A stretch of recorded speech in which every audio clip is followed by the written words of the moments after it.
Futebol na pandemia. Thiago Cortes. Fala, galera do nosso blog Futebol na Pandemia. Estamos aqui para um bate-papo descontraído. Temos um convidado especial, ele que é narrador, comentarista, sócio proprietário aí da Rádio Alta Conexão. E além de um grande amigo pessoal, tenho a honra de receber ele, Felipe Reis. Grande narrador aqui do Rio de Janeiro. Já vou fazer as honras da casa. Primeiramente, queria te agradecer, Felipe, por aceitar o convite. E dar aí seu primeiro alô para a galera que está nos escutando.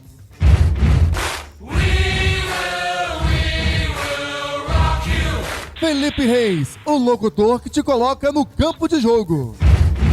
Tá certo, Thiagão, com vinheta e tudo. Primeiramente, a satisfação é imensa, né? Estar aqui participando com você e, sem dúvida nenhuma, estaremos aí somando nesse projeto maravilhoso do futebol na pandemia, né? Debatendo alguns pontos importantes. A honra é toda minha, pode ter certeza, e a satisfação é imensa de estar trabalhando ao seu lado mais uma vez. Opa, a honra é minha, Felipe. Muito obrigado por aceitar o convite. E a ideia aqui do projeto, né, que eu criei através de uma disciplina da faculdade, é um tema bem atual que a gente está vivendo. Inclusive ontem tivemos a volta do campeonato carioca, com muita briga de bastidor, reunião surpresa e etc. Flamengo e Bangu jogaram ontem no Maracanã. Para quem não sabe, 3-0 o Flamengo foi o placar da partida. Mas acho que pouco importa o placar da partida, a gente vai estar debatendo ao longo desse podcast. Vamos conversar e eu já vou passar a bola para ele, perguntar ao Felipe.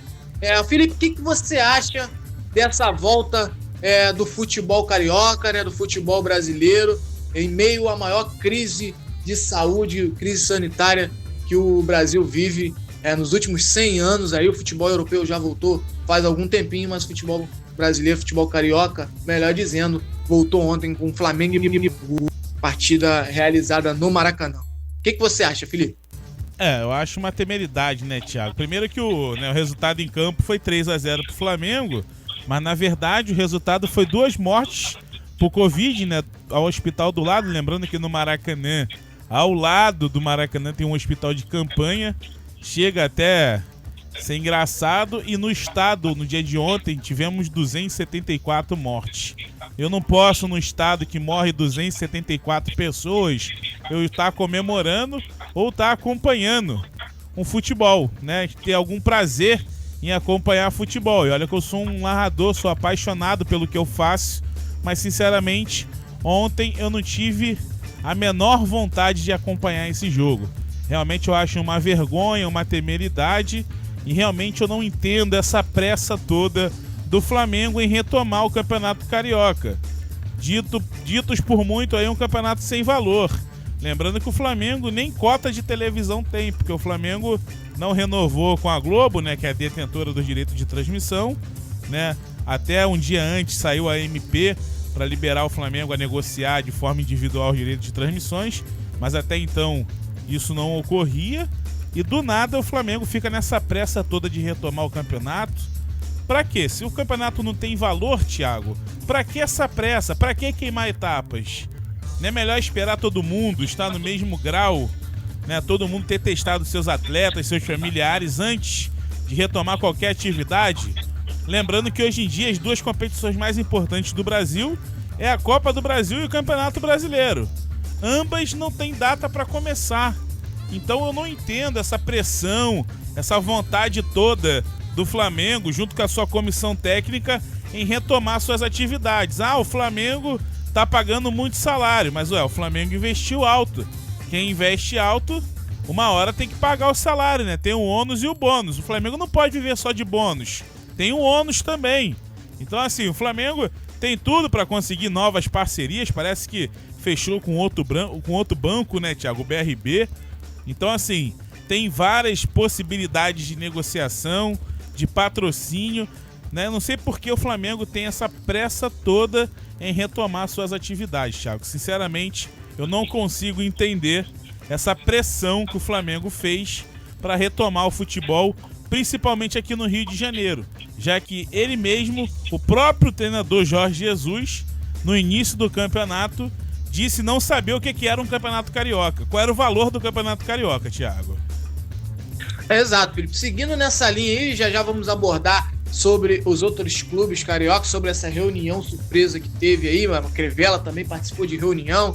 Eu não sei o que o prefeito tem a ver com tá envolvido com o Campeonato Carioca, mas enfim. Seguindo nessa linha do Flamengo, uma coisa que eu abordo bastante lá no blog é a questão do dinheiro, né? Você tocou aí no investimento do Flamengo alto, enfim. Eu toquei muito isso no blog e eu queria saber a sua opinião, Felipe. Se você acha que os clubes brasileiros e os clubes carioca, para a gente ser mais restrito, eles têm condições sim de sobreviver a essa pandemia ou até o final do ano sem competição, ou pelo menos mais 2-3 meses, né?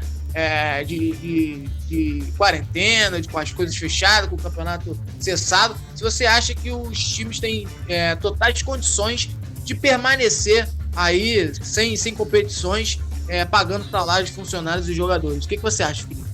Thiago, infelizmente não. Os clubes brasileiros, principalmente os clubes cariocas, né? Vou pautar aqui, né? O Botafogo, o Fluminense e o Vasco dificilmente aguentariam até dezembro, sem futebol, sem receita, né? Lembrando que os clubes têm seu sócio torcedor, que de certa forma gera uma receita para o clube, mas ainda é muito pouco. Infelizmente, os clubes grandes do Brasil, não só os clubes cariocas, por conta da cota da televisão, que é um dinheiro muito alto, os clubes se pautaram, né? Se planejaram em cima daquele faturamento. O exemplo até do Campeonato Carioca, Thiago. Falta a Globo acertar com os clubes ainda 25% do pagamento. 75% já foi adiantado. Falta 25%, mas 25% de repente de uma cota de 30 milhões é muita grana. E isso faz falta em qualquer empresa, em qualquer clube, né? Por isso, e os clubes não vão aguentar até dezembro porque não são administrados seriamente, né? São administrados por dirigentes amadores. Não tem ninguém em pulso firme, não é clube empresa, como acontece em vários clubes no mundo. O clube ainda tem o seu estatuto, né? É um cara que às vezes nem é preparado para estar ali. Não estou criticando nenhum presidente de clube atual, mas muitas das vezes o cara vira presidente do clube sem estar preparado, né? E quando ele vai ver, ele precisa ter noção orçamentária, estatutária, uma série de situações. É quando o cara começa a ver, se assusta, aí começa a fazer tramóia, começa a fazer lambança, e quem sofre é o seu sucessor, né? Porque vai passando pra frente, né, Thiago? Aí fica aquela herança maldita, os clubes super endividados, do top 5 de dívidas. O Fluminense e o Botafogo tá no top 5, se eu não me engano, e o Vasco, só o Flamengo que não tá, do top 5 de endividados do Brasil, tem 3 clubes cariocas. Então é uma vergonha. Infelizmente, eu acho que os clubes não aguentariam até dezembro sem receber, sem jogar, Thiago. Então, para a gente finalizar esse bate-papo aqui, Felipe, eu vou te encaminhar uma última pergunta, tocando nesse assunto, seguindo aí no Fluminense e Botafogo, mais especificamente. Para quem não sabe, vou situar aqui, o Flamengo e o Vasco, eles foram favoráveis, né? A volta do Campeonato Carioca. E o Botafogo e o Fluminense contrários a isso. Tem até uma briga, o Fluminense e o Botafogo por enquanto não irão jogar, né? E no meio disso tudo entrou até o Marcelo Crivella, uma reunião surpresa com representantes do clube, teve representante de clube que não compareceu, né? Tem representante de clube que não foi chamado para a reunião. Eu queria saber a opinião do Felipe.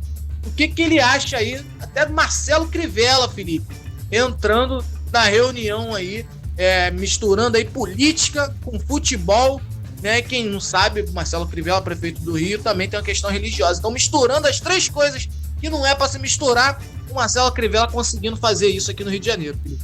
É verdade, Thiago. É uma coisa muito estranha de se entender. Primeiro, tem que botar o Flamengo na roda, porque o presidente do Flamengo chegou aí a Brasília para tratar o retorno do futebol brasileiro com o presidente Jair Messias Bolsonaro. Um presidente de clube viaja até Brasília para conversar com o presidente da República. E todos sabem, né, que o Crivella é simpatizante do presidente Bolsonaro. pode ter algumas divergências políticas ali, mas ele é simpatizante do nosso presidente, né? O que aconteceu foi o seguinte, Thiago. A Ferj fez uma reunião a portas fechadas, por videoconferência mesmo, com o Marcelo Crivella e não convocou o Montenegro, que representa o Botafogo, e nem o Mário Bittencourt do Fluminense. E ali, naquela reunião no domingo, foi que foi definido para voltar o Campeonato Carioca no dia de ontem, que foi o dia 18. Né? Então, o presidente do Fluminense se sentiu traído e o Montenegro também. E isso gerou um mal-estar. E na reunião do arbitral no dia seguinte, pegou fogo. Tanto é que o arbitral durou 48 horas. Mas pouca coisa o Mário Bittencourt pôde fazer e o Montenegro também. Lembrando que o Montenegro e o Mário Bittencourt entraram com uma ação no TJD, né, o Tribunal de Justiça Desportiva do Rio, teve o pedido deferido, e os dois entraram com uma ação no STJD, que é o Supremo Tribunal de Justiça Desportiva. Esse já corresponde à CBF, é um tribunal nacional. Então, para você ver aonde vai parar esse campeonato carioca, né? Pedindo a suspensão ou a paralisação até as duas equipes estarem aptas a atuar novamente. Então é muito pano para manga. Mas infelizmente, né, durante toda a nossa história, futebol e política sempre se misturaram, né, Thiago? E não é uma mistura muito benéfica para ninguém, para ambas as partes. Alguém sempre sai muito prejudicado, quando na maioria das vezes as duas partes saem prejudicadas, Thiago. Exatamente, Felipe. É isso aí. Concordo plenamente também. E vamos terminando aqui esse bate-papo super especial que a gente teve com o Felipe Reis. Lembrando que o Felipe Reis é um grande narrador de web rádio aqui, de rádio também, da nossa cidade do Rio de Janeiro. Comentou muito bem aí algumas situações que a gente vem divulgando no blog e vem comentando aí com vocês. Quero mais uma vez, Felipe, agradecer por ter aceitado esse convite. E, meu amigo, tamo junto, obrigado e até a próxima, hein? Tamo junto, Thiago. Muito sucesso pra você. Precisando, estamos aí. A honra foi toda minha. E é sempre um prazer e uma satisfação imensa estar ao seu lado, né? Debatendo qualquer coisa, porque além de jornalista, você é um excelente ser humano. E estamos juntos. Boa sorte e sucesso aí nos seus projetos. Valeu, Felipe Reis. Valeu, galera do blog Futebol na Pandemia. Voltamos depois com mais bate-papos aqui nesse podcast esportivo. Thiago Cortes. Futebol na Pandemia.